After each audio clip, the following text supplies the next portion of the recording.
d'abord, chaque soir en ouverture de Smart Bourse, nous retrouvons Pauline Gratel qui vous apporte les infos clés du jour sur les marchés. Bonsoir Pauline. Bonsoir. Et l'agence Fitch a donc abaissé la note de la France vendredi soir. Oui, la note de la France passe ainsi de double A- à A+. Ce n'est qu'une première étape car on attend aussi les notes de Moody's le 24 octobre puis celle de S&P le 28 novembre. Cet abaissement de la note n'a pas eu d'effet visible sur le spread qui reste stable entre la France et l'Allemagne autour de 80 points de base, ni sur le CAC 40 qui gagne plus de 1% au cours de la séance, autour de 7900 points soutenus par les valeurs du luxe. Qu'en est-il des autres grands indices actions dans le monde, Pauline? En Europe, les indices évoluent globalement dans le vert aujourd'hui. En Asie, les indices japonais sont restés fermés pour un jour férié, mais le MSCI Asie-Pacifique a inscrit un nouveau plus haut de 1 an. Aux États-Unis, les indices ouvrent en hausse avec encore de nouveaux records pour le Nasdaq et pour le S&P 500. D'ailleurs, Alphabet s'envole de 4,5% et voit sa capitalisation boursière dépasser à son tour les 3 000 milliards de dollars. Et puis le timing est parfait alors que les équipes de négociation américaines et chinoises sont en ce moment à Madrid pour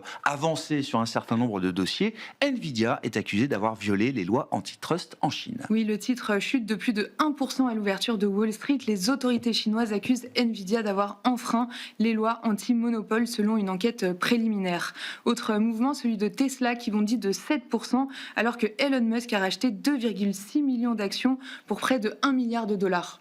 Ce sera le plat de résistance de la semaine. La Réserve fédérale américaine va très probablement abaisser son taux directeur de 25 points de base. Oui, la Réserve fédérale rendra sa décision de politique monétaire mercredi. Après 9 mois de pause, elle livrera également ses nouvelles projections économiques et de trajectoire de politique monétaire. Dans la semaine, on attend aussi les décisions monétaires de la Banque du Japon, d'Angleterre ou encore du Canada. Un mot de la macro avec la publication aujourd'hui de la balance commerciale, par exemple, de la zone euro. Oui, pour le mois de juillet, la zone euro affiche un excédent commercial de 5,3 milliards d'euros, plus important que pour le mois de juin.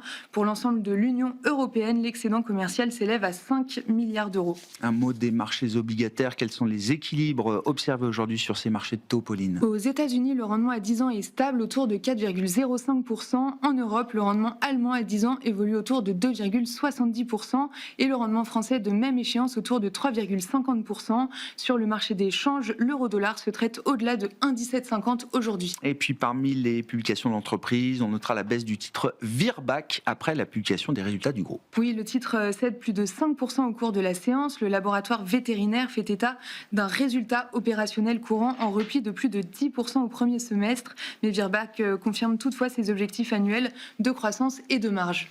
Quel sera le programme enfin, l'agenda demain sur les marchés pour les investisseurs? La journée de demain sera rythmée par la publication de l'indice ZOO allemand du mois de septembre et la production industrielle de la zone euro de juillet. Aux États-Unis, on attend aussi la production industrielle, mais pour le mois d'août, ainsi que les ventes au détail du même mois. Tendance, mon ami, chaque soir en ouverture de Smart Bourse, Pauline Gratel vous apporte les infos clés du jour sur les marchés.